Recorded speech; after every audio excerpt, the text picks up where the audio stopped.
Okay, now, the story for Duke Nukem Forever is pretty complex. Let me lay it down real quick for you. Okay, you are Duke Nukem, who is a badass alien ass kicker, and it's been 12 years since the last alien invasion has, invaded Earth. And he's like, oh man, I want to kill aliens. And then aliens came up, and he's like, yo, I want to kill aliens. So he goes, kills aliens, and then the aliens go and steal all his chicks, because he likes a bunch of chicks. Come on, he likes chicks. He's a dude. He's like me. And, he has to go get his chicks back, get the aliens out of there, and kill everything. There you go. There's a story for Duke Nukem Forever. Did you really think I was going to explain the story of Duke Nukem Forever any other way? That's really the story of Duke Nukem Forever. You have Duke Nukem, he says one-liners, he kills aliens. There you go. There's the story of Duke Nukem Forever. Let's go on to the sound. Alright, now the sound in the game. I might as well call this the voice actor of the game because that's the only thing in the sound that is actually good. Alright, let me talk about what is not good. The sound design. The sound design isn't bad, it's just really. It's meh, I would say. Because it just sounds what it's supposed to do, explosions, all that stuff, gunfire, but there is a couple glitches here and there, like sometimes sound doesn't happen until like a half a second after you've done something or something, which is bad, it shouldn't do that, but meh, because it doesn't happen that much. Also, the soundtrack, I say meh too, because it's not in the game all that much. When you're playing the game, the actual game, it's not really there. You don't hear any music, you just hear Duke Nukem's one-liners, and that's a bad thing. You only hear it during the loading in the main menu.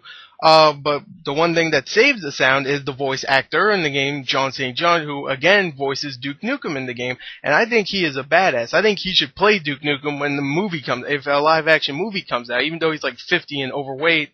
I don't care. He should play Duke Nukem because he is awesome. So anyway, the sound is actually good because of him. He's badass. I love his one-liners, the way he says them. I don't care. I love them.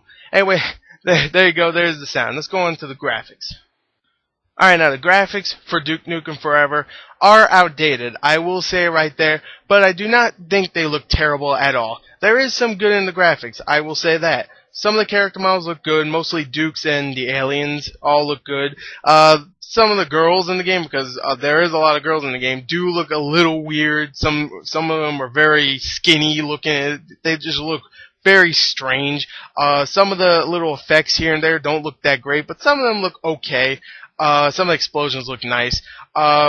Some of the environments also look okay, but a lot of them do look drab and kind of boring looking, and the texture popping is also something that is horrendous in this game. You will literally stare at a texture for like 10 minutes and it will never load in. It will just be a big blurry blotch on the freaking wall or something, and it's pretty bad.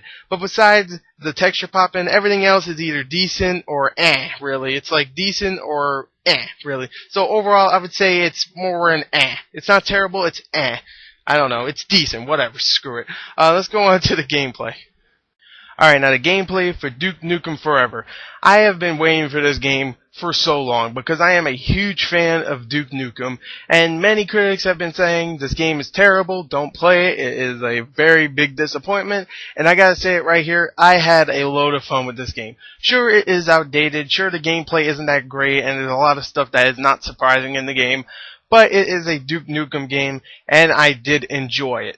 Now, I do have problems with it, but I will talk about that in a minute. What I did like about it is the gunplay. The gunplay is a lot of fun because all you do in the game is blow the hell out of aliens. I mean, there's a couple other things I'll talk about in a minute, but besides that, it is about you just blowing aliens up with a whole bunch of different weapons, like pistols, shotguns, freeze rays, shrink rays, rocket launchers, all that. And it's a hell of a good time. It might feel a little outdated, but it's still fun to kill these pig aliens, regular aliens, rocket aliens, squid aliens, all kinds of different alien types, and it's just fun to kill these things. It is. And maybe it's just because it is the Duke Nukem character, and it's the Duke Nukem universe, and it's just fun to play as this character again.